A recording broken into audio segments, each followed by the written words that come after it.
and on Instagram I'm known as pinkspirationbec.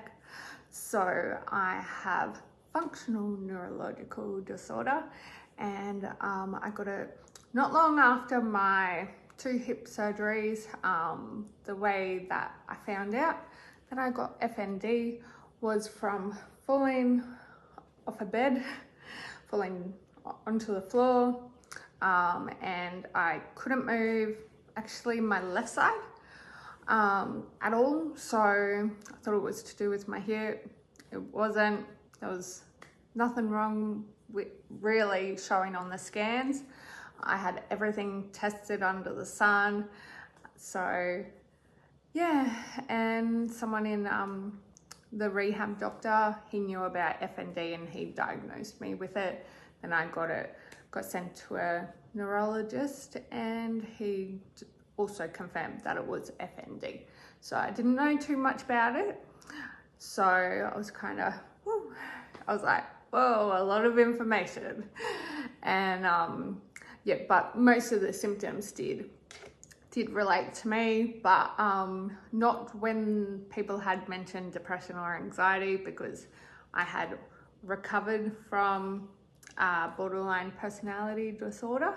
So yeah, and I knew how to help my mental health. So I've gone through a lot with that, and that was in the past. This was more physical for me. So with FND, some people have it more either to do with mental health or a physical trauma. So for me, it was probably more physical related. So that does make sense. And I also, the symptoms that I get are tingling down my legs, sometimes numbness, also weak mobility, sometimes my memory, when I'm fatigued, get drop foot as well. Though I also have chronic hip pain. That's from hip surgeries, but it can relate with FND as well. So with my hip surgeries, that's more been on my right side. So yeah, I see a rheumatologist as well. So yeah, with all of that, I'm dealing quite well with it, but now, yeah, definitely need the support. So, and that's where we have trouble with. Though, so onto the good stuff. So even though I still need the support, but I have found things that I love and enjoy, which are Zumba and upper body strength training. So, and I've gotten more into bodybuilding after I got diagnosed with FND. So there you go. You can still do things that you really love, but probably in a different way. And that's okay. So yeah, I'll be sharing a bit about that. So in this little series. So for me, with my journey with finding things that I love and enjoy doing, what has helped me is, especially when I go to medical appointments, I'll start off with this, was writing down notes. So yes, I do it the day before my medical appointments. That way I can have a great, it's all in my heart, so that I can go to the appointment the next day and we go through it. And that way I don't leave the appointment, oh no, I forgot this. It's already written in there. But if I did forget to write down something, it might just be one thing, and that's okay. And that's how I have approached my goals as well. I've been writing down my goals, and it's okay that it's,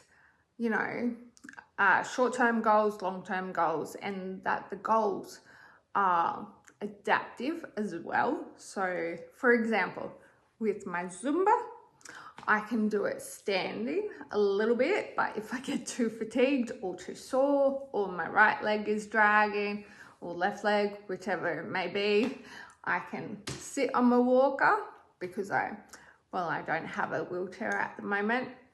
And yeah, I can still use my upper body So if you have trouble with your upper body, you know, you can still have fun and enjoy it. So that's what I love about Zumba as well. It's not just one fits all kind of thing. It's for everyone. It's for all abilities.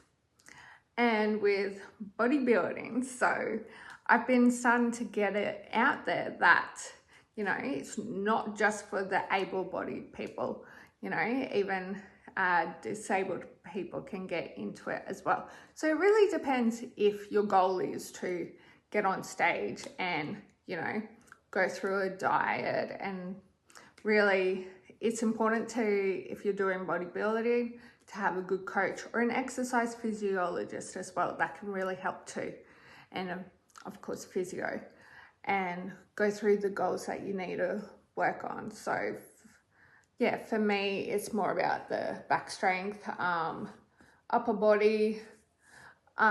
With the physio, I work on lower body, and also venues for like going on stage. I do take my walker and walking stick, and if I need help with stairs, the security or the staff, they will help me, so which is really amazing. And it's about bringing more inclusion, and there is a physically challenged, that's it, so category as well. And for some federations, they might let you go in with other people as well, like sports model or bikini. So yeah, for FMG, I was able to do transformation, and they shared my story about FND.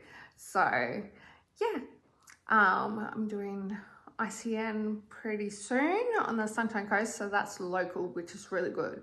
FMG was in Sydney, so that was a bit harder. I definitely need more support if I want to get further into it. So yeah, but I might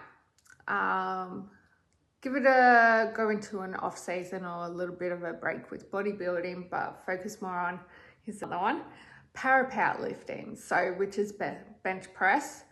Yeah, and with a lot of my activities, I have been able to, well, kind of find a good balance. Like if I do something really, or a couple of days of really crazy things, then the day after or the few days after, I make sure I have a really good rest. If I have a morning thing, then I'll have like a good nap in the afternoon.